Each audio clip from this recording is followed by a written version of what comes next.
Eduardo Guedin Coelho. Como eu disse, é um cara fora de série, né? Pessoa que se preocupa com o legado que ele vai deixar para os outros, né? Sou suspeito de falar dele. Ele já me ajudou várias vezes nessa minha caminhada. Foram vários conselhos, né? E muitas parcerias, né? Juntos. Quer um conselho? Fala com o Eduardo, né? Ele vai te dar sempre uma palavra certa na hora certa. Ele vai estar sempre disposto a ajudar, né? Ele vai falar um pouquinho sobre o novo mindset digital, que seria uma reconfiguração da mentalidade, né, das pessoas diante dessa nova realidade nossa. O Eduardo, meu amigo, seja bem-vindo e a palavra está com você. Obrigado. Boa noite a todos. Antes de eu começar, eu gostaria de primeiro, gente, parabenizar muito vocês.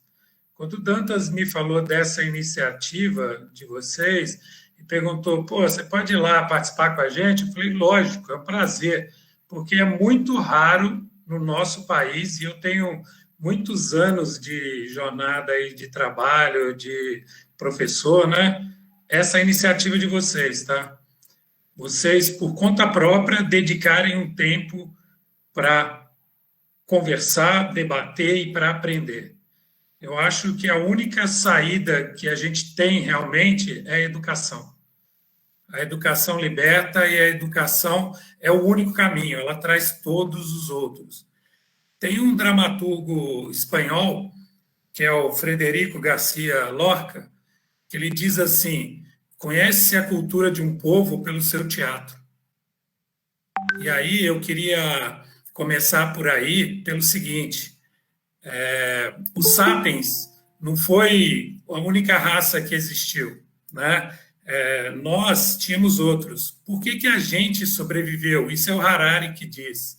A gente sobreviveu porque a gente consegue contar história, a gente consegue fazer narrativas e a gente consegue unir grupos de pessoas. Então a gente começou a entender que quem ganha não é o mais forte. Quem ganha é quem consegue unir mais pessoas, quem consegue ajudar os outros, quem colabora, principalmente na economia de hoje. Então, a gente vai tentar falar um pouco, né? Eu trouxe um material, tá? E é o seguinte, eu vou compartilhar esse material agora, eu vou falar em cima dele, e depois, se vocês quiserem, eu vou disponibilizar esse material para vocês, tá?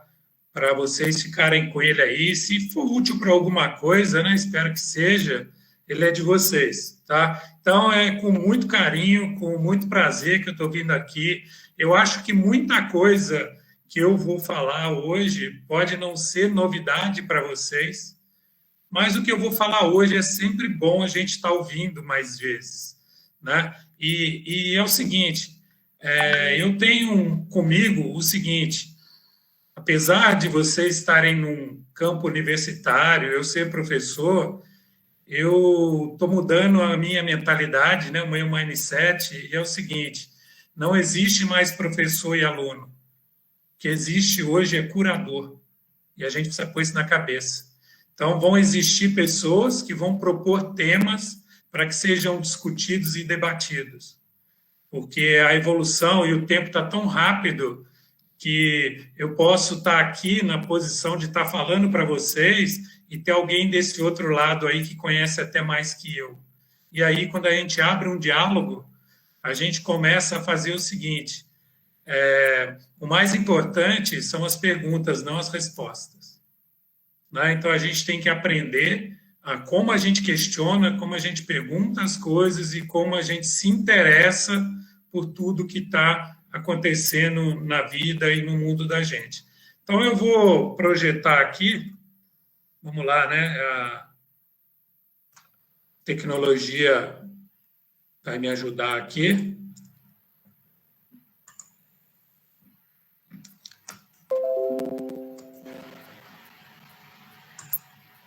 Vocês já conseguem ver o meu compartilhamento aí? Ainda não.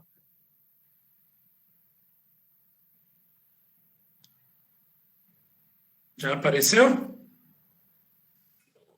Sim, já apareceu. Tudo bem. Então beleza. Então vou começar. Esse aí foi o podia desligar o microfone.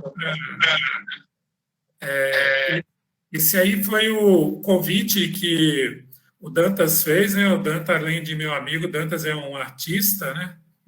E a ideia que eu quis colocar aí foi o seguinte: essa lâmpada que ela está se partindo, ela representa um mundo analógico, ou seja, um mundo onde as empresas, as pessoas detinham o comando e o controle de tudo, ou seja, a estabilidade. E aí a gente quer propor uma discussão hoje sobre esse novo mundo digital, né? E aí o Dantas colocou uma preocupação para mim no sentido seguinte: pô, as pessoas estão preocupadas com a questão do emprego, né? Questão, como é que com essa mudança toda aí, com tudo que está acontecendo, pô, será que a gente vai arrumar emprego? Será que a gente vai ter trabalho, né? E aí eu resolvi trazer esse tema do novo mindset digital. Então, vamos lá. Esse é o cara que todo mundo está falando hoje, né? Que é o nosso grande problema, coronavírus. Com certeza, ele é um problema e um problema complexo, né? É um vírus que atualmente tá. Eu vou tentar projetar aqui para vocês um gráfico. Vamos ver se ele vai. Ele está direto da internet. Vamos ver se ele vai abrir aqui. Abriu. Eu vou ampliar para facilitar a visão de vocês aí.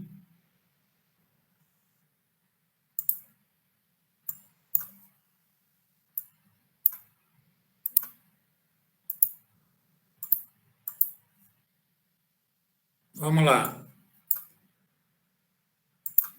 Antes de eu começar a projetar aqui, o que a gente vai mostrar aqui? Ele é bem rapidinho. A gente vai mostrar a evolução de contaminação de alguns vírus que já apareceram por aí em 100 dias, tá?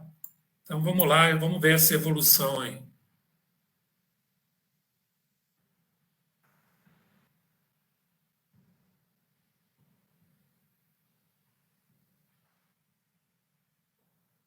Vocês podem reparar que a cólera contaminava muito mais pessoas em 2010 em relação aos outros vírus. E aí vem surgindo o corona.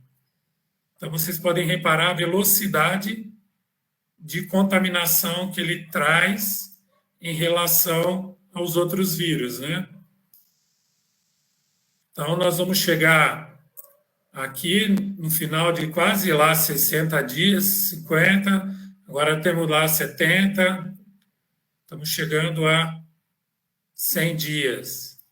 Olha como a contaminação está muito maior do que os demais vírus.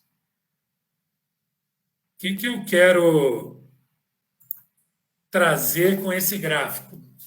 Se a gente olhar, tá? Deixa eu cancelar aqui. Vamos voltar, porque ele passou um pouco aqui. O que eu quero trazer com esse gráfico aqui?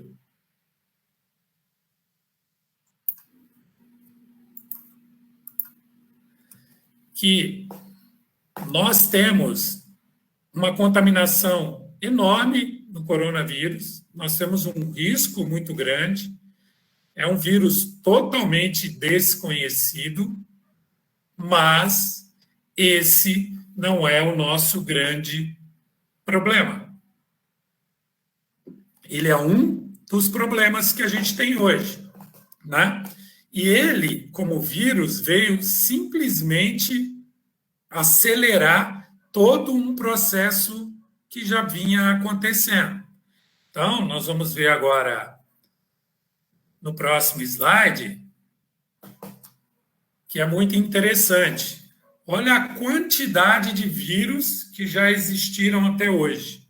Nós temos vírus documentados aqui do século XVIII, grandes pestes. Aí vem cólera, terceira peste, febre amarela, asiática, espanhola. Então, gente, vírus sempre aconteceu e provavelmente o corona não vai ser o último, né? Tanto é que corona é uma série, né? O Covid-19 é o último que a gente tem. Mas ele tem um papel importante no que eu quero falar hoje para vocês, que é o seguinte: o papel dele, como a gente viu aquele vídeo lá, é acelerar. Então, muitas coisas que a gente vinha fazendo já, o Covid acelerou isso. Por exemplo, a gente está falando de um novo normal, né? O que é esse novo normal? Como é que vai ser o mundo depois? Muita coisa que está acontecendo aí já vinha acontecendo. Por exemplo, várias empresas já tinham home office. Só que elas estavam o seguinte: o home office vamos fazer 2 vezes por semana, vamos testar, vamos ver como é que fica, vamos ver, né? E aí o corona veio e obrigou distanciamento. E é importante distanciamento. Então, todo mundo foi obrigado a ir para o home office. Então, coisas já vinham acontecendo, e a gente vai falar um pouco disso, né? Que, na realidade, o total que eu quero dizer é o seguinte: as maiores questões estão em nós mesmos. Como a gente interpreta e pensa as coisas. Por isso, a gente trouxe o nome da palestra Mindset. E aí, o que é Mindset, né? Talvez muitos de vocês devem ter ficado pensando, né? Falar, caramba, essa live é um pouco diferente, né? Porque o que esse cara vai falar de Mindset? Né? E aí eu trouxe uma definição, só para a gente jogar a luz em cima disso, do que a gente vai falar. Mindset são crenças que determinam comportamentos que nos conduzem a resultados. Então, não existe erros ou fracasso. O que existe são resultados. Então, o que isso traz para a gente, né? Nós temos muito enraizado uma questão de erro, de fracasso, de certo, errado, e, na realidade, a gente deveria olhar isso tudo como resultados, né? Então, a gente vai ver um pouquinho mais para frente por que as empresas estão agora com a cultura do erro. Elas estão dizendo para os funcionários, cara, não tem problema errar, só que erra e corrige rápido. Ou não erra a mesma coisa. Se errou, aprendeu, vamos embora. E isso tem que ser ágil. E a gente vai ver o que quer dizer isso. Então, só para a gente guardar o conceito, mindset é coisas que comportamentos, pensamentos que te levam a alguns resultados na sua vida. Então, como a gente estava falando do trabalho, da escola, do aprendizado, de tudo que a gente quer na vida, isso vai depender muito do nosso mindset, da nossa forma de pensar e interagir com o mundo. Essa senhora aí, a Carol Dickel, ela escreveu esse livro aí, Mindset, uma psicologia do sucesso. Esse livro, se vocês não leram, eu recomendo, tá? Para quem se interessar pelo tema. E nesse livro, ela traz 2 tipos de mindset. Ela traz um mindset que ela chama de fixo e um mindset que ela chama de crescimento. Então, o mindset fixo, ele nos traz crenças limitantes. E o mindset de crescimento nos traz abertura. Tem alguns exemplos aí. Quando eu tenho um mindset fixo, quando eu encontro um desafio, eu evito. Quando eu tenho um mindset de crescimento, eu aceito desafios como coisas importantes na minha vida e que vão me trazer resultados diferentes. Quando eu tenho um mindset fixo, obstáculos, eu desisto fácil. Vocês já ouviram aquelas pessoas que começam um curso de idioma, de inglês, ou aprender a tocar um instrumento musical, um violão, por exemplo, né? No início está tranquilo, a hora que eu começo a ter algumas dificuldades, alguns obstáculos, eu desisto. Já quem tem um mindset de crescimento, os obstáculos eu persevero, eu continuo, né? Eu entendo aquilo ali como uma forma para me ajudar. Tem uma historinha aí que é muito legal, uma parábola, né, da borboleta. Vocês todos sabem, né, que a borboleta nasce num casulo, ela é uma lagarta, e ela precisa daquele tempo no casulo, e enquanto ela fica lá, ela fica forçando o casulo, e no tempo certo, ela consegue romper o casulo, cria asa e voa. Se você cortar esse casulo antes, ela atrofia e não vira uma borboleta. Então, quer dizer, quem tem mindset de crescimento entende que a vida tem obstáculos, a vida tem dificuldades. Quem tem mindset fixo, segundo a autora, em questão de habilidades, ela pensa assim, ó, eu nasci com elas. Um líder nasce pronto. Ah, uma pessoa que toca violão, o cara tem o dom daquilo. O mindset de crescimento, habilidades eu desenvolvo. Então, o que quer dizer isso? Eu posso aprender a minha vida inteira. Antigamente, a gente imaginava o seguinte, né? Que a gente não aprendia mais a partir de uma certa idade. E aí a pesquisa trouxe para a gente que isso não é uma inverdade, né? O que faz a gente aprender são as sinapses, são as conexões cerebrais que a gente faz. Então, o nosso cérebro ele faz conexões através de eletricidade, né? Dos neurônios. E a gente vai perdendo neurônios, com certeza, mas não é a quantidade de neurônio que te desenvolve, é a quantidade de conexões. Então, todo dia, se você fizer conexões novas, você continua aprendendo. Então, por isso que é interessante, né? A minha mãe, ela gosta muito de palavras cruzadas. E aí, um dia eu aprendi o seguinte, se ela ficar só fazendo palavra cruzada, ela não desenvolve mais nada. Ela vai ficar muito boa em palavra cruzada, mas não desenvolve o cérebro. Ela tem que desenvolver outras coisas, aprender outras coisas. Eu já sou bom em palavra cruzada, agora eu vou fazer outra coisa, vou fazer outra atividade. Então, eu tenho que me desenvolver. Vocês sabem o que significa a palavra desenvolver? Sair de um envolvimento para ir para outro envolvimento. Desenvolver é deixar de se envolver com uma coisa e se envolver com outra. Então, habilidade a gente aprende sim. E eu sou formado em administração, não sei se tem alguém aí que também é. Na administração, a gente aprende 3 palavrinhas, que é o chá, que é competência, habilidade e atitude. Competência é o saber. Competência é o que vocês estão buscando aí numa formação, numa graduação, né? Você está estudando nos livros e está aprendendo, você vai ter o saber. A habilidade é o saber fazer. Ou seja, de tanto treinar, de tanto ler mais, de tanto fazer, você vai tendo habilidade.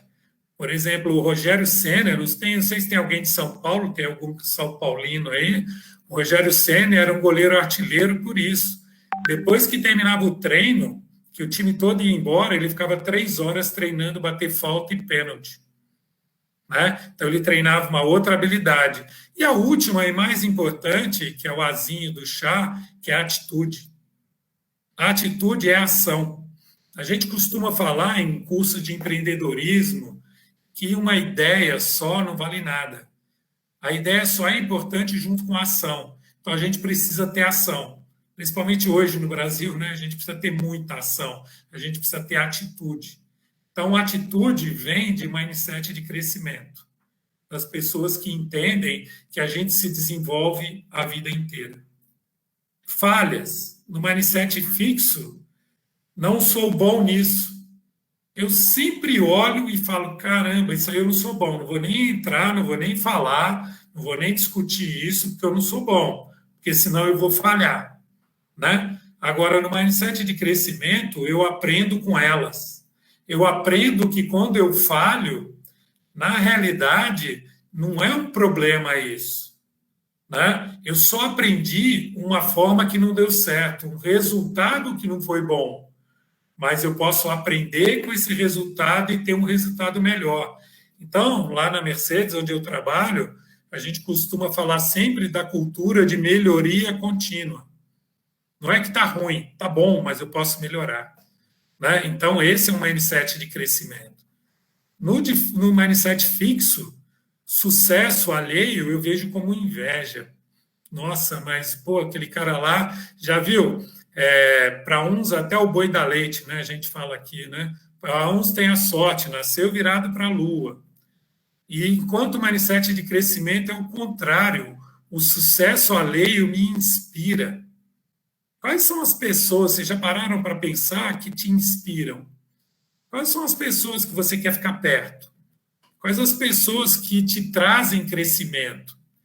Então, gente, esse é o mindset de crescimento. Então, o que acontece?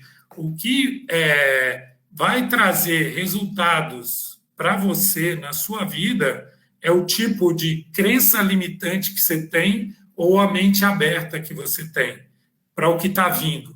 Então, na questão do corona, que eu coloquei no início, né, ele só veio acelerar alguns processos que, naturalmente, como a gente vai entrar agora para falar de mindset digital, já vinha vindo. E vocês vão ver que isso aí já estava andando.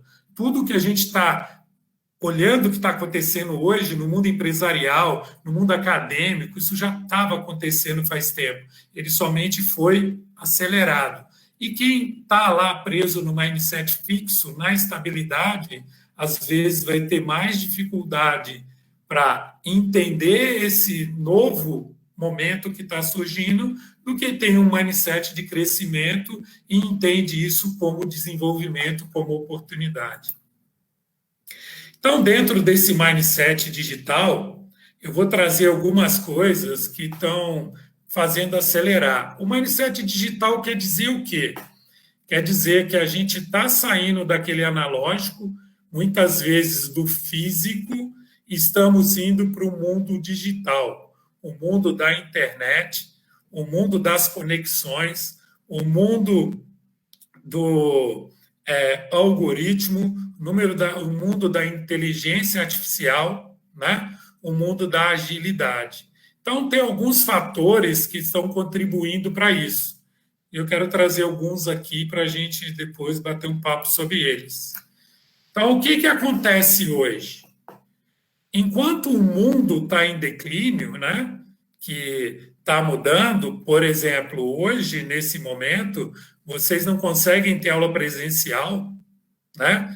Eu não poderia estar lá na faculdade hoje, dentro da sala de aula, falando com vocês, apesar que vocês já estão num curso EAD, né? Mas tem várias faculdades que ainda estão as aulas presenciais. Isso está em declínio. Enquanto isso, está surgindo um novo, né? Para muitas universidades, falando de educação, isso aí é novidade, né?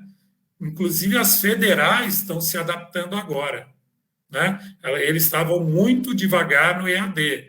Então, esse novo mundo, eles vão coexistir ainda. Olha que interessante.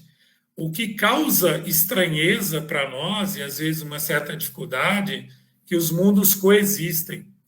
Tem um futurólogo chamado Toffler, que ele tem um livro sobre as ondas da humanidade. E aí ele diz o seguinte: nós éramos nômades no passado. Então a gente exauria tudo que tinha na Terra, depois a gente saía, buscava novos lugares, né? E assim a gente ia. Um certo momento, perceberam que a população estava crescendo, estava aumentando e tal, e aí já não dava mais para ficar nômade, precisava alimentar mais gente. Aí a gente entrou na era agrária, né? Aí a gente foi cultivar a terra. A gente se fixou. A partir do momento que a gente se fixou, aumentou mais a população ainda, aumentaram mais as necessidades e os problemas ficaram mais complexos. E aí a gente foi para a terceira onda, que é a era industrial. Aí a gente entrou na era da indústria. E depois a gente veio agora para a era que a gente chama a era do conhecimento, a era do digital. Então, você vai olhar hoje, tem povos beduínos ainda. Tem pessoas que vivem da agricultura de subsistência, né? Tem pessoas que ainda estão vivendo dentro de indústrias grandes, como é a Mercedes, a todas as automobilísticas e várias outras, ainda são analógicas, ainda estão num sistema de produção normal, que ainda não foi para o mundo digital. Então, esses mundos vão coexistir. O que vai acontecer, na minha opinião, é que algumas profissões, algumas formas de fazer as coisas, elas vão deixar de existir, vão ficar bem menores, e elas vão o quê? Ser menos remuneradas e menos valorizadas. Para vocês terem ideia, algumas a gente já consegue enxergar, né? Por exemplo, eu não sei na cidade de vocês, mas em Juiz de Fora, a gente ainda tem o cobrador no ônibus lá, né? E a gente já tem bilhete, já tem catraca eletrônica. Então, é uma questão de tempo para essa profissão não existir mais. Agora, se a pessoa continua ali, não, eu continuo nessa profissão, daqui a pouco ela não existe mais. Então, o que que a gente precisa? Mudar esse mindset, tanto do empregador, como do governo, das pessoas, para que a gente enxergue isso e, ao invés de você lutar contra a onda, você surfe na onda. Você comece a andar para esse novo mundo. Porque se vocês olharem ao longo da história, isso vai acontecendo várias vezes e vai acontecer muito mais coisa em direção dessa questão digital. Ou a gente pode ficar com essa foto aí, ó. Eu continuo com os pés no meu mundo, com a cabeça no outro. Talvez esse seja o pior cenário, né? Que eu fico só sonhando, imaginando, mas eu não tenho atitude. Então, hoje, isso é uma questão que eu vejo muito complexa, né? Muito, eu digo, alarmante, das pessoas começarem a entender as mudanças que estão acontecendo e como a gente se une, como a gente trabalha para resolver essas questões e problemas complexos para serem resolvidos, né? A gente coloca como outra questão que um dos grandes problemas que a gente está enfrentando agora é o avanço da tecnologia, muita tecnologia. Eu queria jogar uma luz em cima disso também. E aí tem o conceito de tecnologia. Teoria geral, eu estudo sistemático sobre técnicas, processos, métodos, meios e instrumentos de um ou mais ofícios ou domínios da atividade humana. Exemplo, indústria ou ciência. E o que a gente enxerga quando, ou a maioria das pessoas, quando fala tecnologia? Essa imagem aqui, né? Essa imagem. Ah, tecnologia, isso aí, ó. Tecnologia é uma questão que está trazendo muitos problemas, né? Que, na realidade, muitas vezes não é isso a verdade. A tecnologia vem nos resolver muitos problemas, né? Hoje tem um autor que chama Nepomuceno, ele tem um livro que é Administração 3.0. Ele diz que uma grande questão nossa, e sim um problema, é o crescimento demográfico. Cada vez que a população no mundo aumenta, e a gente passou muito rápido de 1 bilhão de habitantes para 7 bilhões de habitantes.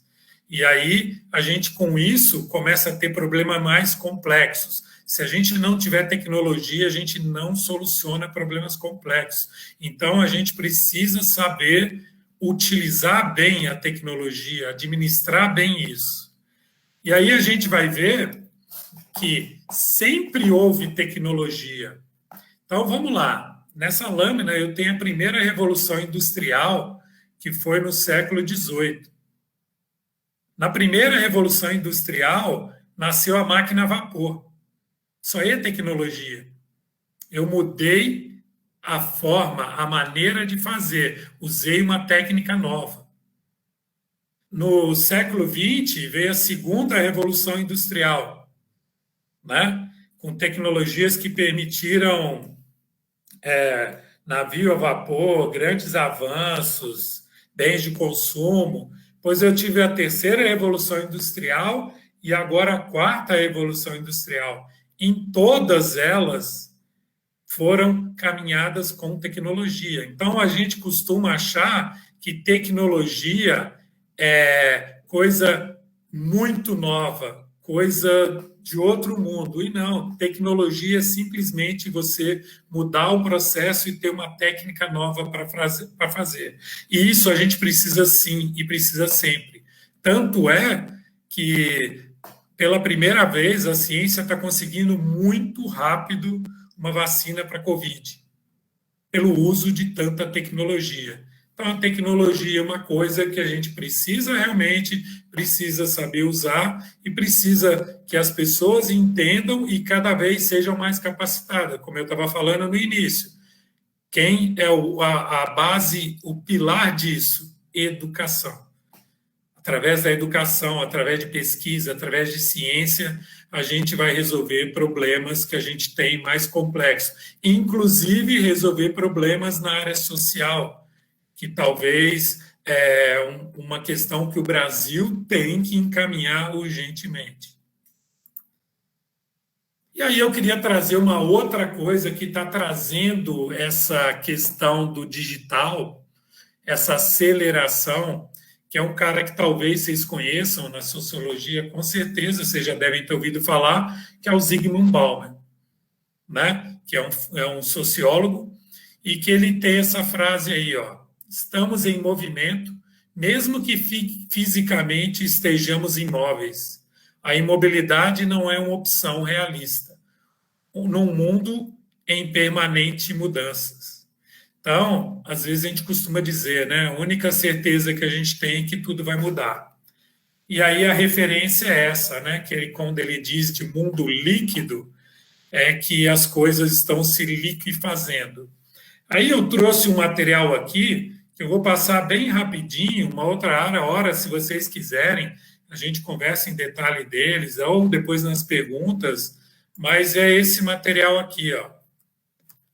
Talvez vocês vão ter que fazer um pouquinho de esforço aí para enxergar, mas acho que dá para ver legal, né? Talvez quem tiver no celular com um pouco mais de dificuldade, mas eu vou deixar o material para vocês.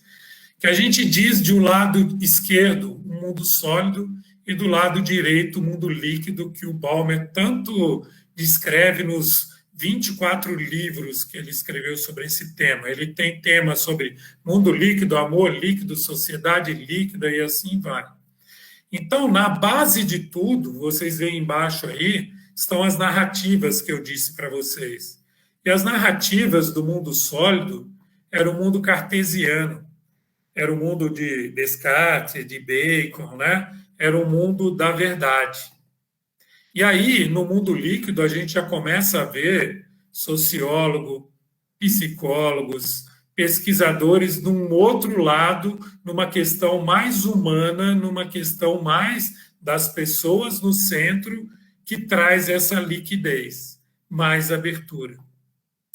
Inclusive liquidez em termos financeiros. No segundo andar ali, a gente tem as crenças, né, onde a gente falou que o mindset de crenças limitadas. E uma coisa que limitava muito as crenças no passado era a verdade. A gente tinha muitas verdades e a gente aceitava muito coisas como verdade, coisas como imutáveis. Hoje a gente está vendo que não é bem por aí, né? Hoje a gente está vendo que não existe a verdade absoluta, que a partir do momento que o estudo avança, as pesquisas avançam, coisas que a gente tínhamos como verdade passam a não ser. Era verdade naquele momento, nesse hoje, já tem uma nova pesquisa que traz mais informação. A tecnologia nos faz ter mais conhecimento, mais pesquisa para enxergar coisas que a gente não enxergava, para tirar crenças limitantes. No outro patamar, a gente tem espiritualidades e sociais. Ou seja, nós tínhamos modelo de família. Família no passado era um casal, era um homem e uma mulher. Hoje, um casal não necessariamente, mas é uma pessoa do sexo masculino e feminino. Podem ser 2 homens, 2 mulheres. Né? Família não é mais aquela família, o homem que saía para ter o sustento da casa e a mulher ficava em casa tomando conta dos filhos. Hoje, às vezes, é o inverso, né? Mulheres estão sustentando a casa. As mulheres tiveram outro lugar. Aí, o mundo hoje está globalizado, o mundo não é mais com aquele monte de fronteiras, né? A fronteira hoje ela é mais digital. Nós tínhamos questões religiosas muito centralizadas e hoje isso é mais aberto, né? Por exemplo, o Brasil era um país católico e já faz tempo, desde a Constituição, um país laico. Então, quer dizer, isso está mais líquido, não é sólido. A gestão de empresa, para vocês terem uma ideia, a gestão era fordista e taylorista. E dentro da Toyota, você tinha o sistema Toyota de produção. Então, quer dizer, a gestão era focada nesse sólido. Hoje, as empresas estão tendo dificuldade com essa nova gestão. Nós estamos vivendo mais devido à tecnologia, né? E as gerações estão convivendo mais. Eu sou um ser raro onde eu trabalho. Dia 15 de agosto, eu fiz 35 anos de trabalho na Mercedes-Benz. Mas isso, eu acho que a partir de agora não vai acontecer mais, isso vai ser muito mais difícil, porque os jovens estão nessa questão de mais experiências, né? Eles não estão se satisfazendo num único trabalho, numa única atividade por muito tempo. Então, essa questão da gestão também está se liquefazendo. E, em cima, o que gerava um equilíbrio, que era o seguinte, ênfase no produto, hoje já não é mais. Né? Hoje, as empresas não estão buscando mais vender produtos, as empresas estão buscando vender valor. Né? Ou seja, as empresas estão em busca de propósito. Qual é o propósito daquela empresa? Né? A gente vai falar um pouquinho a mais sobre propósito. Qual o seu propósito? Então, a gente precisa falar um pouco disso. Então, o Ballmer veio trazer isso, e eu acho que é uma boa leitura, uma boa base para a gente entender o que está acontecendo nesse mundo aí.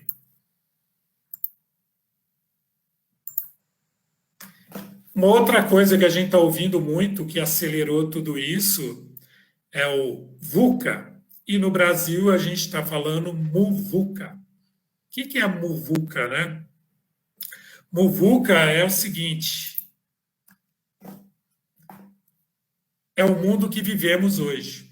Isso é um acrônico, né? Que o M quer dizer senso de positivo ou de propósito, sentido no que fazemos. Então, hoje, todo mundo está discutindo muito, não o que fazemos, mas por que fazemos. O U de universal é um impacto global. Hoje, o mundo está todo globalizado.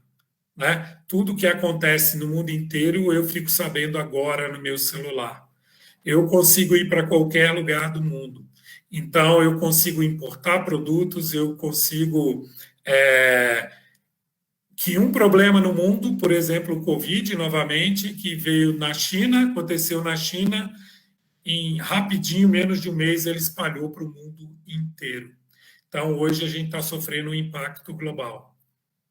O V de volatilidade, mudanças rápidas. Então, hoje as mudanças acontecem com uma rapidez muito maior que no passado. O U de incerto, que é a sigla em inglês, né? Ou imprevisível. Hoje, muitas empresas estão com problema porque não conseguem prever futuro. E aí a gente está pondo culpa no Covid. mas antes você já não conseguia prever muito esse futuro.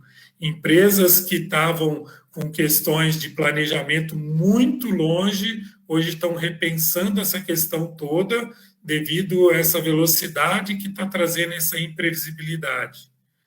O C de complexo, multidisciplinar.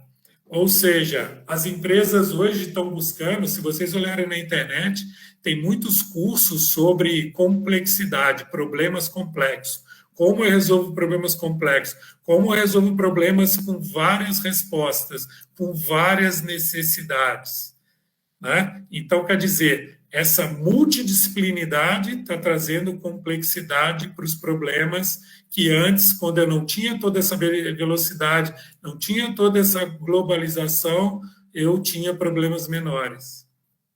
Ambiguidade, várias verdades no mesmo tempo. Ou seja, eu não consigo hoje realmente saber qual produto meu cliente quer. Eu não posso começar um projeto, planejar tudo, para depois executar, para depois mostrar ao cliente. Não dá mais. Eu preciso planejar junto com o cliente e entregando partes para ele pequenas que ele consiga usar e vendo se está bom ou não, corrigindo e entregando para ele. Devido a essa várias verdades, ou seja, o que ele quer daqui a pouco não é mais, já é uma mudança, ou se eu esperar muito tempo, por exemplo, se fica 5 anos numa faculdade, quando você sai, muito provavelmente, grande parte daquele conteúdo já não é mais válido. Não sei se vocês viram, saiu esses dias, eu posso mandar para o Dantas, ele mandar para vocês, que a Google está dizendo que ela está criando cursos que vão ter o mesmo efeito nos Estados Unidos de uma faculdade que ele vai durar 6 meses. Por enquanto, só vai valer para cidadãos americanos. Então, as coisas estão nessa questão devido a esse mundo VUCA, a esse mundo acelerado. E aí, tá bom, Eduardo, mas tá bom, você mostrou problemas, e como é que a gente faz para reagir a esse contexto aí, né? Uma das sugestões é o seguinte: na volatilidade, onde as mudanças são rápidas, você tem uma maior visão, né? Eu, quando aprendi a dirigir, meu pai sempre falava para mim, falava, Eduardo, olha lá na frente. Porque quando você olha mais na frente, mesmo que ainda a previsibilidade ainda seja muito incerta, você tem mais chance de ação. Então, quer dizer, para mudanças rápidas, eu preciso ter mais visão de contexto, visão de mundo maior e mais ampliada. Na parte de incerteza, que é o imprevisível, né, eu preciso ter mais entendimento.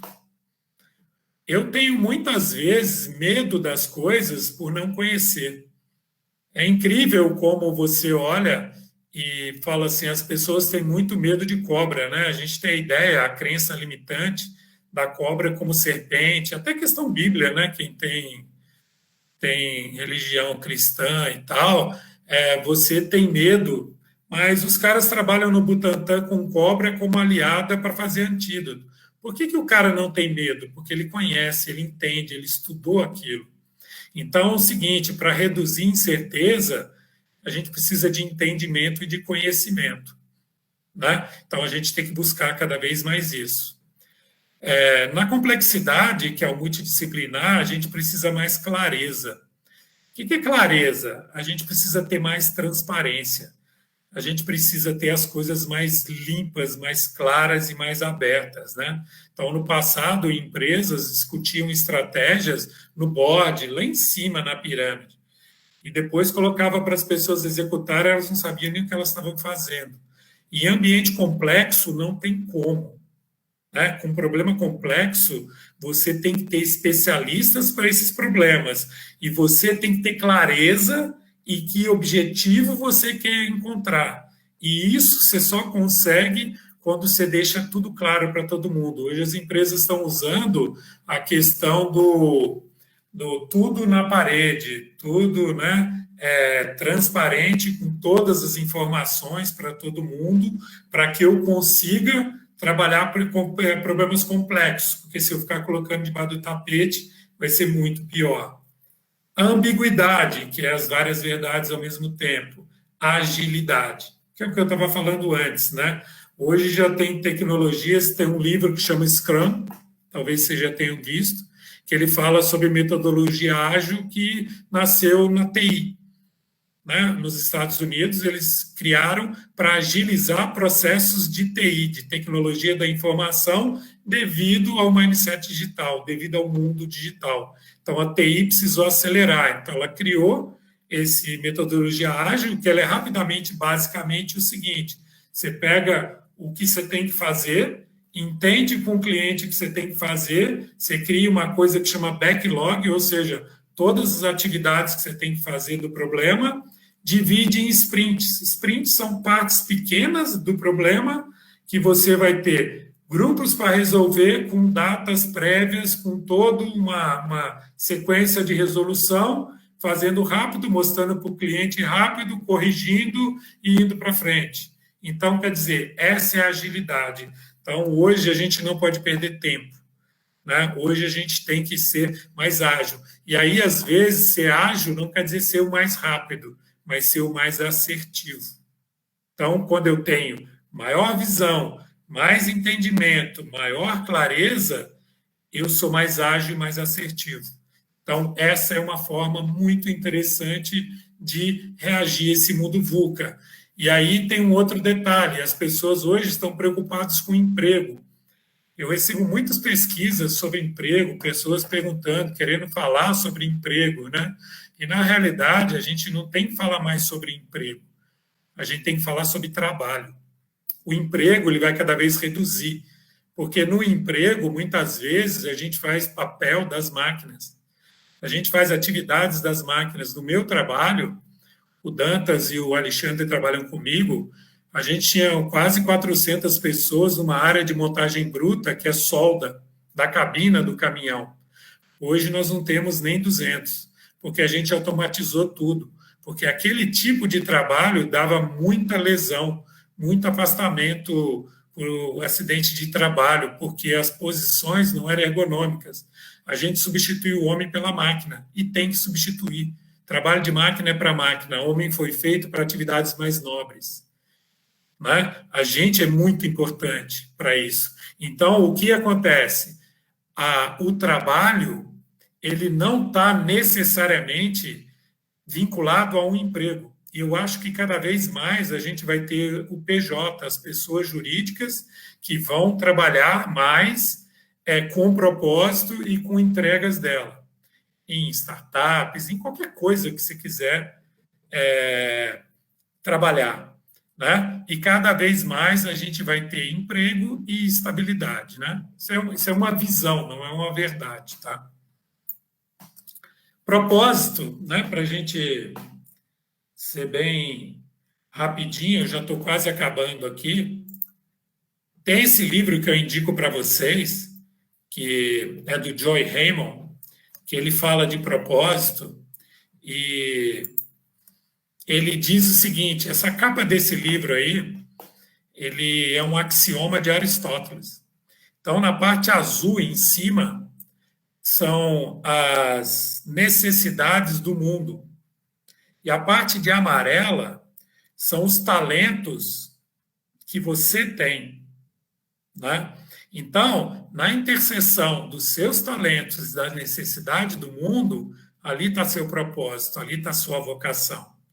Se você colocar em termos de organização de empresa, né, as necessidades do mundo e os talentos dos funcionários da organização, a interseção deles é o propósito da empresa. Então, gente, hoje a gente está falando muito disso, de propósito.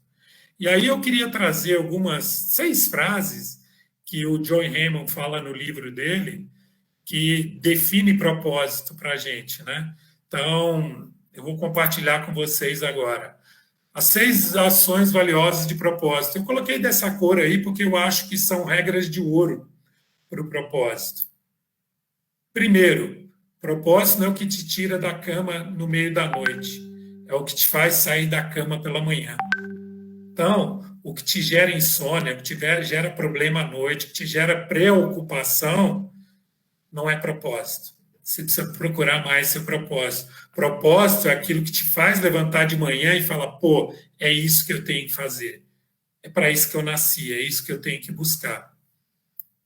Segunda, marcas sem propósito fazem dinheiro. Marcas com propósito fazem diferença. E aí, gente, sempre quando eu leio coisas de empresa, eu sugiro para os meus alunos o seguinte: onde está a empresa, coloca você. Entenda-se como uma empresa, entenda-se como um negócio, no bom sentido, né? Então, pessoas sem propósito podem até fazer dinheiro, mas pessoas com propósito fazem diferença. E o que a gente precisa no mundo, principalmente hoje, é fazer diferença, né? E aí eu não estou dizendo fazer diferente. Eu estou falando fazer diferença para o outro, fazer diferença no mundo. Terceiro, propósito transforma marcas em um significado maior. Se você não tem algum significado maior hoje, você não significará nada no futuro. Essa é pesada, né? A gente precisa significar, a gente precisa ter significado, a gente precisa ter porquê. Por que fazer as coisas? E aí vem uma diferença muito grande entre legado e herança. Vocês sabem de onde vem a palavra Nobel, prêmio Nobel? Prêmio Nobel é o seguinte: tinha uma família que chamava Nobel, o sobrenome deles, e eles produziam dinamite. E aí esses caras, um belo dia, o patriarca morreu. E um dos filhos, no velório, lá nos Estados Unidos, eles escrevem na lápide, né? E ele estava olhando e falando assim, caramba, será que quando eu morrer, o que vai estar escrito na minha lápide? Pô, esse cara aí vendia dinamite, matava as pessoas, destruía coisas. Então, quando reuniram os irmãos lá e tal, para dividir a herança, ele falou, me dá a minha parte, saiu do negócio e ele criou o Prêmio Nobel, que existe até hoje. E ele dá o dinheiro para quem faz alguma coisa significativa para o mundo. Então, é a diferença de herança e legado. Herança, às vezes, é aquela grana que você vai deixar e vai dar uma briga danada, vai dar desunião e tudo mais, às vezes. Mas legado é aquilo que você vai deixar para o mundo, para sempre. Né? Aquilo que você vai fazer diferença na vida dos outros. Então, é uma vida com significado. Isso é propósito. Quarto, pessoas procuram por um propósito, não olham para o futuro, olham para o passado. Então, vá atrás para ir para frente. Então, gente, às vezes a gente fica querendo achar propósito lá no futuro. E não é. O propósito você escava, segundo John Hammond. Então, você olha para trás. Ou seja, tem um ditado que diz, conhece os frutos pelas raízes. Então, várias empresas já têm um propósito. Elas só não perceberam. O propósito nasceu quando elas nasceram. Por que ela foi feita? E aí, ao longo do tempo, às vezes, ele vai se desvirtuando. Isso não é com a gente assim? Vocês já viram uma criança nascer com alguns pensamentos, algumas... Não. E ela vai adquirindo aquilo ao longo do tempo. Né? Mas o propósito, muitas vezes, já estava ali. Né, que ele vem da criação que você teve, das exposições que você teve, das oportunidades que você teve. Então, se a gente quer falar de um propósito de empresa, de um propósito de país, a gente tem que falar todo mundo junto. Né? A gente tem que olhar para o outro. E aí eu vou para o significado, eu vou para a diferença, e isso me faz levantar de manhã da cama. Aí eu não vou procurar mais emprego, eu vou procurar trabalho. Naquilo que é o meu propósito, naquilo que eu sou o melhor e naquilo que o mundo precisa. Porque não adianta nada um monte de ideias do que o mundo não precisa. A gente já tem muitas que ele precisa. Propósito é um porquê, não o quê. Né? A gente faz um currículo, muitas vezes, e a gente põe no currículo o seguinte, o que eu faço, o que eu fiz. Né? Mas numa entrevista... eles já estão começando a perguntar o seguinte, legal, isso foi o que você fez, mas por que você fez? Por que você fez o que fez? Ou por que você não fez? São algumas perguntas que estão no livro do Cortella, Por que Fazemos o que Fazemos. Que lá ele diz que tudo que fazemos é autoral. Então, gente, cuidado com isso. Quando você entrega um trabalho para o seu professor, quando você vai entregar o trabalho de monografia, se é que vocês têm, eu acho que tem, né? No final do curso, vocês estão se entregando. Eu sou autoral, eu sou o que eu faço. Eu me reconheço no que eu produzo.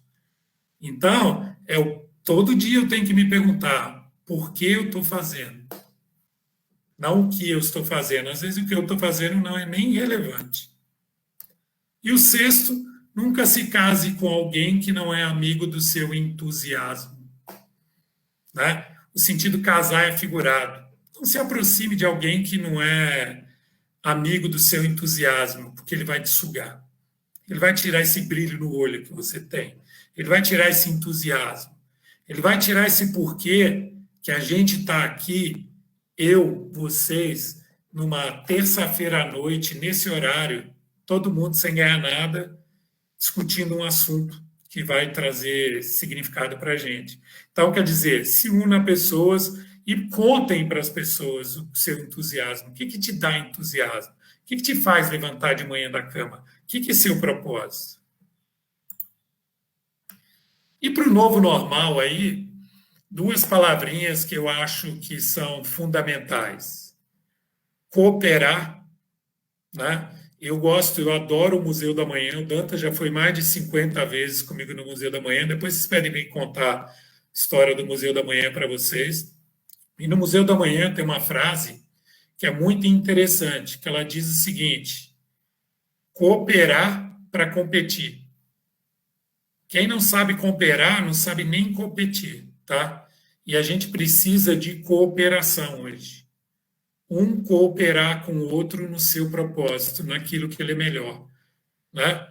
E adaptar. Vocês querem um exemplo maior de adaptação no Brasil de hoje do que o Maurício de Souza com o Cascão? Cara, o Maurício de Souza abriu mão de um personagem muito querido dele, muito querido. Para quê? Para ajudar no combate da Covid. Então, ele está se adaptando. Ele está se adaptando ao novo momento, ao novo normal. Ele está tentando que as crianças se adaptem, mudar e abrindo mão das coisas. Então, o desapego é importante. Então, para adaptar-se, a gente tem que desapegar da estabilidade do que a gente tem hoje e encarar de frente as questões que a gente tem. Dantas, agora a gente podia conversar. Eu acho que eu gastei a 1 hora que você me deu, porque a gente começou um pouquinho depois das 21, né? E eu estou aberto agora para perguntas, críticas, sugestões. Não tem nada de verdade no que eu falei, são só questionamentos, são só posições que eu acho que dá para a gente agora bater um papo, uma conversa aí, ficar aberto. Não sei se consigo responder tudo que vocês vão perguntar, mas eu acho que é importante a gente debater as dúvidas, né? Talvez o que eu não consegui, alguém que está aí junto vai ajudar e a gente tem uma conversa legal, um bate-papo, que é isso que faz crescer. Eu vou só tirar um pouco o compartilhamento aqui para que a gente, quem tiver aí, consiga me enxergar.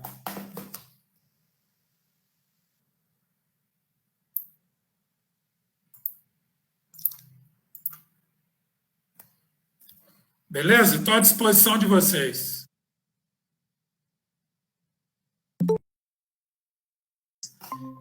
Eu quero mudar o mundo, mas eu não começo a mudar primeiro o meu mundo.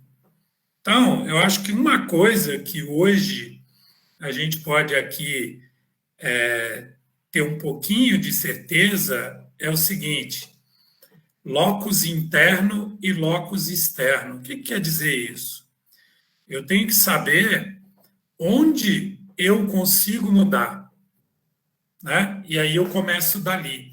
Então, às vezes eu quero mudar as pessoas e eu não me mudo. Então, eu tenho que começar por mim, né? Então, por isso que eu acho que a gente não vai conseguir, né? Por mais que a ciência coloque mais tempo na vida da gente, e aí eu acho que vai ser um problemão, porque cada vez mais eu acho, não é ser negativo, mas é realidade, a desigualdade vai aumentar, né? As máquinas vão não tirar o lugar do trabalhador, talvez, mas pegar o lugar que elas deveriam estar mesmo, mas nós estamos preparados para que a gente entenda outros trabalhos. Isso que eu quis dizer. Por exemplo, ser músico é um grande trabalho, ser um artista é um grande trabalho.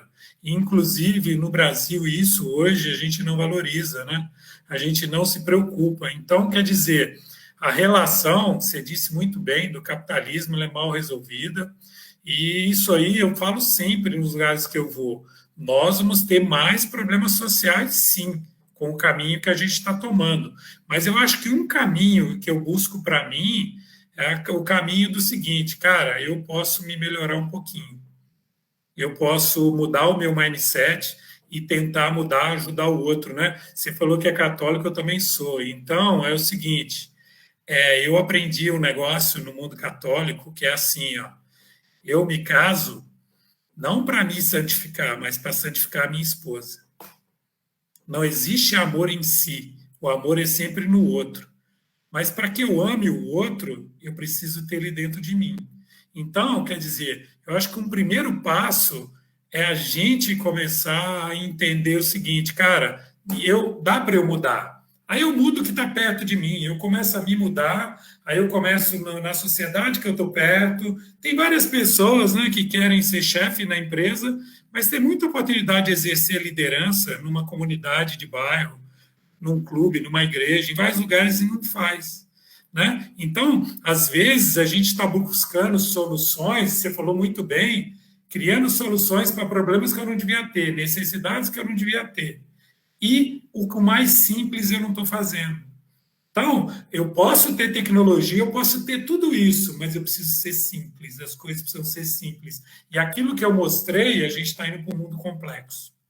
E o mundo complexo é muito difícil. E eu estou procurando nas empresas pessoas que resolvam problemas complexos. Eu deveria estar procurando coisas simples. Pessoas que respondem coisas mais simples. O que a gente está fazendo aqui? Ó? Reunir um grupo de pessoas para debater livremente, para discutir ideias num nível, né? Aceitação, empatia, diversidade. Então, quer dizer, eu acredito nesse futuro, né? Mas eu acho que, no todo, a gente ainda vai caminhar com algumas dificuldades devido a tudo isso que a gente está vendo. A gente talvez não vai voltar todo mundo para o iluminismo, né? Mas eu acho que algumas pessoas voltam em si, né? Então, é aquilo que eu falei do propósito, né? A gente tem que buscar pessoas que são amigas do nosso entusiasmo. Então, acho que aí é um primeiro caminho, né? Para eu, pelo menos, conseguir, dentro do meu raio de ação, fazer um pouco mais de luz, um pouco de sol. E talvez, a partir daí, a gente vai fazendo um negócio que o pessoal fala muito, que é autoridade e audiência. E a autoridade não é no sentido de lei, de mandar, mas é de pessoas que conseguem ter um nível de entendimento e que daqui a pouco elas conseguem atingir mais pessoas, e a gente vai fazendo essa espiral, que ela é devagar, ela é nessa velocidade. Agora, as questões contra são muitas, né? A gente sabe que o trabalho foi dividido, porque antigamente existia o oficial de ofício que sabia tudo, né? E as empresas começaram a brigar por esse profissional, quando o cara perdia, ele perdia muito. Então, VT, o FAIOL e dividiram, né? Cada um só conhece um pedacinho, se eu perder esse cara, eu perco menos. A gente dividiu a educação para dominar. Porque o professor de português, ele fala assim, eu sou professor de português, eu não sei matemática. O de matemática fala, escrevi errado, mas não sou professor de português, está errado. É um contexto, né? Tanto é que as escolas modernas estão mudando isso. Elas estão fazendo o ano em cima de um tema. E todas as matérias têm que estar ali. E você tem que valorizar, sim, as matérias que lidam com o ser humano.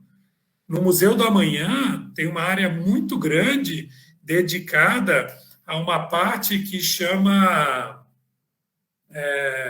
fugiu o nome agora, antropoceno. Antropoceno é a era do humano, né? Ou seja, a gente está começando a perceber que, como você disse muito bem, todos os problemas aí nós é que causamos. E eu vou procurar quem para resolver? Nós é que vamos ter que resolver. Só que aí a gente tem uma outra questão que eu acho também que é muito importante, que é o livre-arbítrio, que é a democracia, que é a liberdade, que ela talvez nos dê uma lentidão nisso, porque se mandar é mais fácil, ouvir várias pessoas e debater, chegar no consenso é mais difícil, mas é mais produtivo. Né? É mais humano, e eu acredito nisso, né? Por isso que eu acho que a gente tem que ser aquele cara que estava na beirada da praia jogando a conchinha de volta no mar, e aí o cara fala assim, pô, mas tem 1 milhão de conchas, cara, só jogar uma. Falou, mas a minha parte eu fiz. Então eu procuro centrar nisso, né? E isso aí é a diferença de moral e ética. Moral é aquilo que você faz quando tem uma câmera, tem uma lei, alguém está te vendo. Ética você faz porque você acha que tem que fazer. Né? Então, eu acho que a gente precisa talvez mais isso. E debater essas coisas. Por isso que eu fiquei muito feliz de vocês terem convidado e estar num grupo tão seleto. Né? Meus parabéns. Eu sinceramente, geralmente a gente vai nos lugares, as pessoas falam assim, nossa, eu vou só ouvir, não vou falar nada. Está errado. Está errado. A gente precisa falar, porque a gente tem muita riqueza. A gente tem muita coisa boa dentro, que às vezes o outro vai se surpreender ao ouvir, né? Mas fique à vontade. Se a gente tiver mais algum tempo aí, ô Dantas, eu estou à disposição de vocês, tá? Vocês querem... Interessante, professor, porque...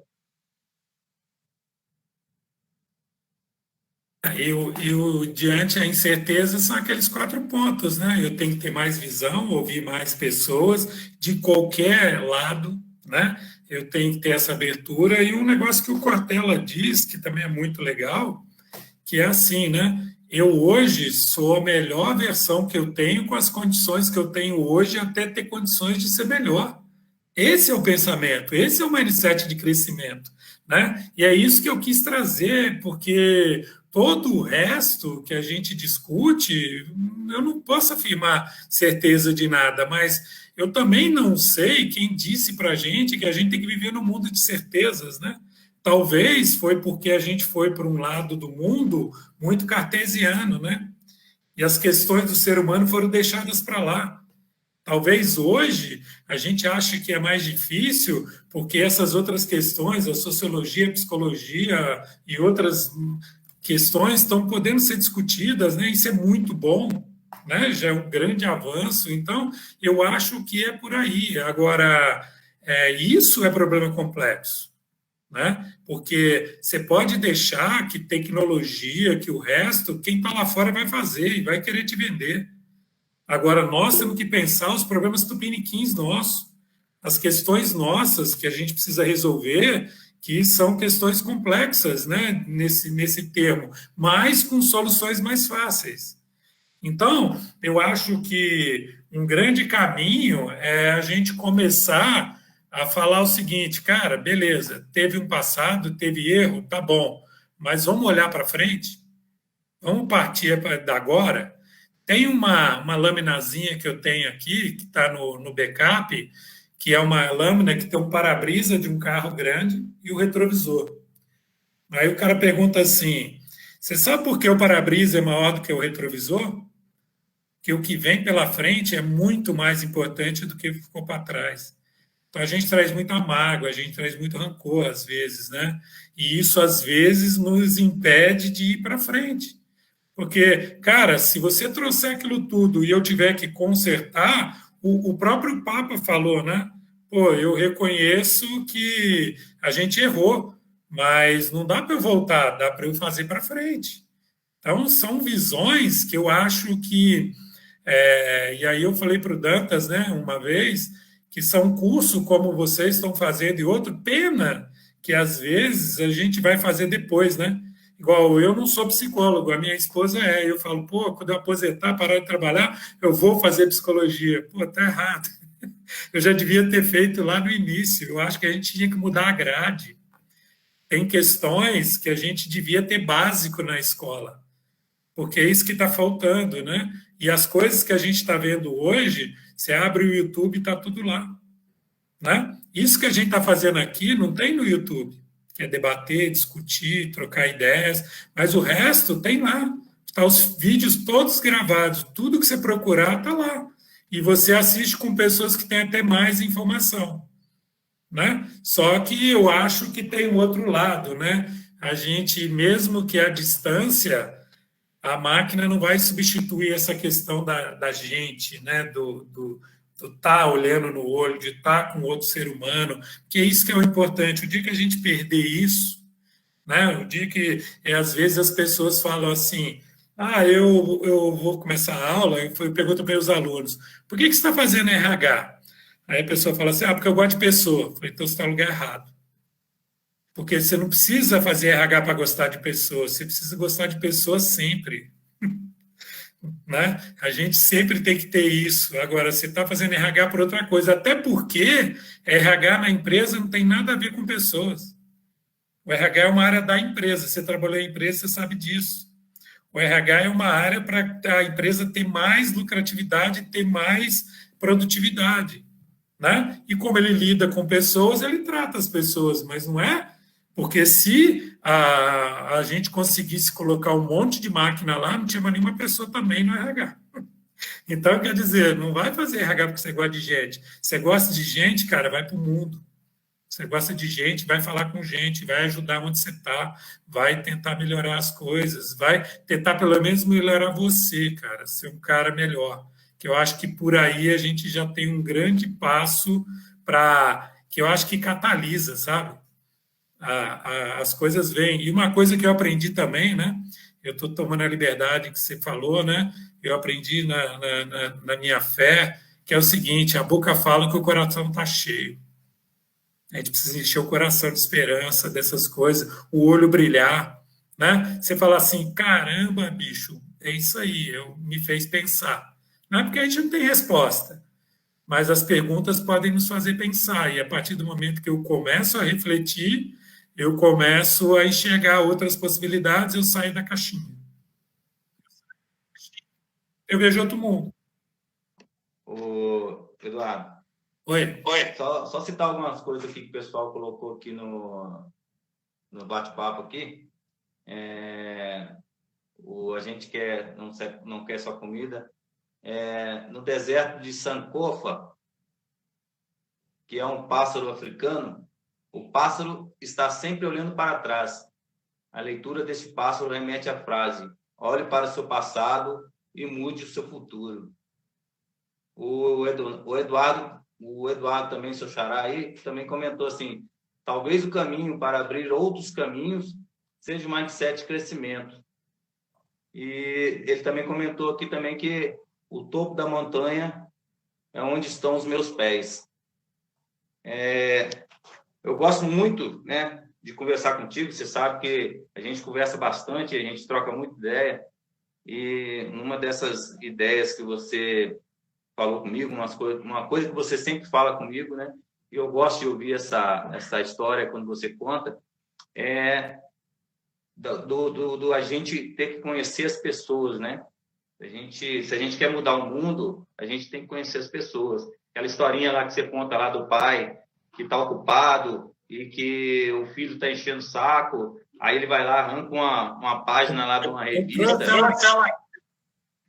Arranca a página lá de uma revista onde tem um mundo, né? Aí ele fala assim, vou fazer isso aqui para ele se ocupar, ele vai demorar um tempão até ele terminar de fazer isso aí, eu vou terminar de fazer o que eu tenho que fazer de mais importante aqui. Aí ele recorta lá, faz o quebra-cabeça com o menino, manda ele montar. Aí deixa o menino lá e vai fazer o serviço dele. Quando ele volta, quando ele chega, senta, daqui uns 10 minutinhos, o menino chega com tudo montado. Aí falou, caramba, como é que você conseguiu montar isso tudo aí tão rápido? Aí disse, não, pai, eu não conheço o mundo, mas eu conheço as pessoas. Então, para eu conseguir mudar o mundo, eu tenho que conhecer primeiro as pessoas. E isso fez eu conseguir montar o mapa. Então, assim, eu gostei demais dessa live nossa. Eu acho até que mais no futuro a gente poderia até voltar a conversar mais sobre isso. De coração, agradeço você ter me ajudado nisso aí, nessa nossa empreitada aqui com o pessoal aqui, né, trazendo mais conhecimento, ajudando a gente a crescer mais, a pensar um pouquinho diferente, né, a querer agir, né, ao escalar, né, do conhecimento, a habilidade e a atitude. E a gente só tem a agradecer, né, a sua disponibilidade, né, com a gente, o seu carinho que você teve, né, com o pedido que eu fiz para você atender aqui. E só deixo mesmo o muito obrigado, né? E que, quem sabe, mais para frente a gente fazer uma outra live com outros temas que sejam assim tão bons igual esse foi. Alô, Dantas. Alô? Tá me ouvindo? Tô ouvindo? Pode falar. Então, queria fazer um agradecimento ao professor. Eu, sinceramente, eu não ia assistir a live, porque tá tendo a live sobre racismo. Eu falei, não, eu vou assistir em consideração ao Edilson, a vocês, né? E olha só, eu sou acostumado a fazer vídeos, né? Alguns vídeos, algumas montagens e tal. Aí, sábado, eu fui convidado para fazer uma montagem, um vídeo institucional. Só que não é um vídeo simples, né? Um vídeo...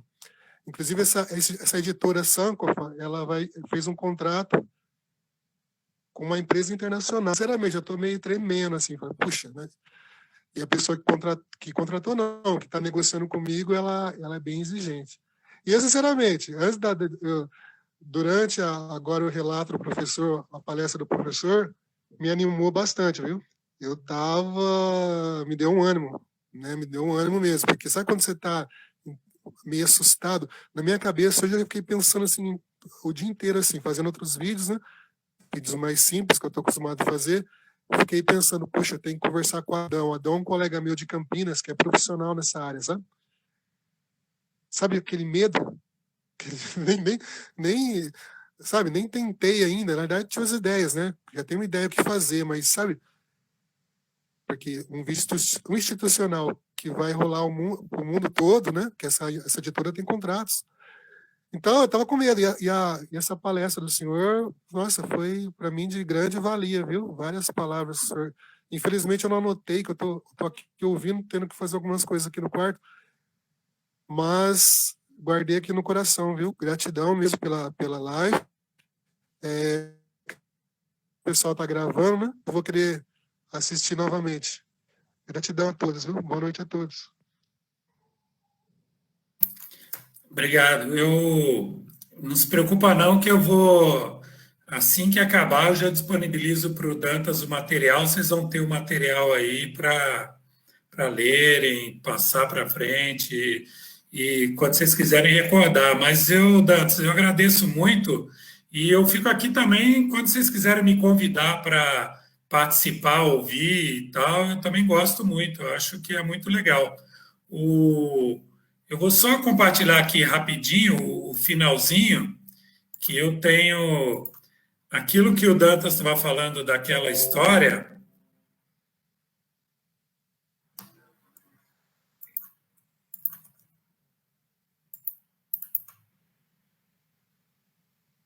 Opa, deixa eu só...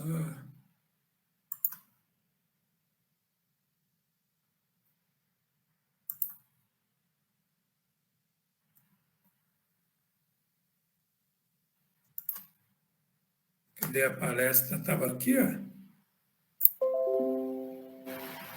Ah, tá aqui. Você deletou aí. Mas agora já apareceu? Tá aparecendo aí, Dantas? Está aparecendo aqui, dá para ver. Então, aqui o que o Dantas falou da da parábola, essa aqui, ó, a parábola do cientista e da criança, como consertar o mundo. Então, eu vou deixar esse material aqui, ó, com vocês, que eu vou mandar junto, que é essa parábola, tá? E ela é muito legal para a gente, até para quem tem filho, para quem trabalha com algumas crianças ou jovens, né? E ela diz essa história aí, ó. Um cientista vivia preocupado com os problemas do mundo e estava resolvido a encontrar meios para melhorá-los. Passava dias em seu laboratório em busca de respostas para suas dúvidas. Certo dia, seu filho de 7 anos invadiu seu santuário, decidido a ajudá-lo a trabalhar. O cientista, nervoso pela interrupção, tentou que o filho fosse brincar em outro lugar. Vendo que seria impossível demovê-lo, o pai procurou algo que pudesse ser oferecido ao filho com o objetivo de distrair sua atenção. De repente, deparou-se com um mapa do mundo, o que procurava. Com auxílio de uma tesoura, recortou o mapa em vários pedaços e, junto com um rolo de fitas adesiva, entregou ao filho, dizendo: "Você gosta de quebra-cabeças? Então vou lhe dar o mundo para consertar. Aqui está o mundo todo quebrado. Veja se consegue consertá-lo bem direitinho. Faça tudo sozinho." Colocou a criança, calculou que a criança levaria dias para recompor o mapa. Algumas horas depois, ouviu a voz do filho que o chamava calmamente: "Pai, pai, já fiz tudo. Consegui terminar tudinho." A princípio, o pai não deu crédito às palavras do filho. Seria impossível, na sua idade, ter conseguido recompor um mapa que jamais havia visto. Relutante, o cientista levantou os olhos das suas anotações, certo de que veria um trabalho digno de uma criança. Para sua surpresa, o mapa estava completo. Todos os pedaços haviam sido colocados nos devidos lugares. Como seria possível? Como o menino havia sido capaz? Então ele perguntou: "Você não sabia como era o mundo, meu filho? Como conseguiu?" "O pai, eu não sabia como era o mundo, mas quando você tirou o papel da revista para recortar, eu vi que do outro lado havia a figura de um homem. Quando você me deu o mundo para consertar, eu tentei, mas não consegui. Foi aí que me lembrei do homem. Virei os recortes e comecei a consertar o homem, e que sabia como era. Quando consegui consertar o homem, virei a folha e vi que havia consertado o mundo."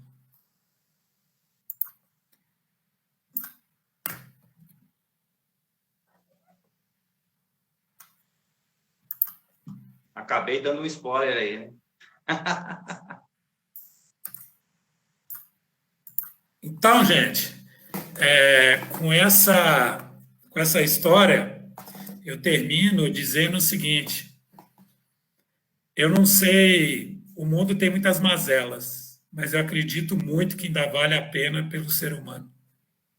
Então, vamos lá e vamos consertar esse ser humano que somos nós, o melhor que a gente puder, o melhor possível que a gente puder fazer. Tem uma frasezinha do Museu da Manhã que eu adoro, que eu não sei se vocês sabem, a gente aprendeu que museu é coisa velha, né? E não é. Museu vem da palavra musa. Museu é inspiração. Museu é um lugar que a gente vai para se inspirar. E quem não foi ainda e tiver a oportunidade, vai no Museu da Manhã. Lá é um lugar de muita inspiração, o museu mais visitado no Brasil hoje.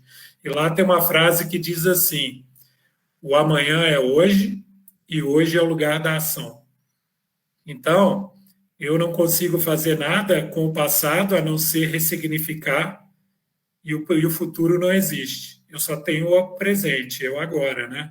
E nele que eu tenho que trabalhar, para eu ser o melhor possível, para eu deixar um legado.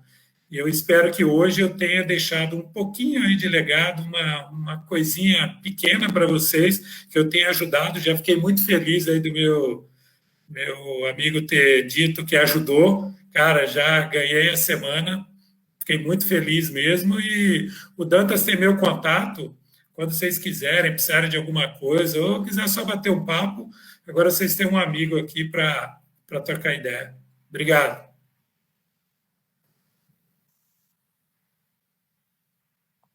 Valeu, Eduardo. Obrigado de novo aí pela ajuda que você deu a todos nós, né? E, como eu disse, a porta vai estar sempre aberta, né? E a gente vai correr atrás aí de mais lives aí para a gente conversar, porque foi muito legal essa conversa nossa. Valeu. Obrigado. Boa noite.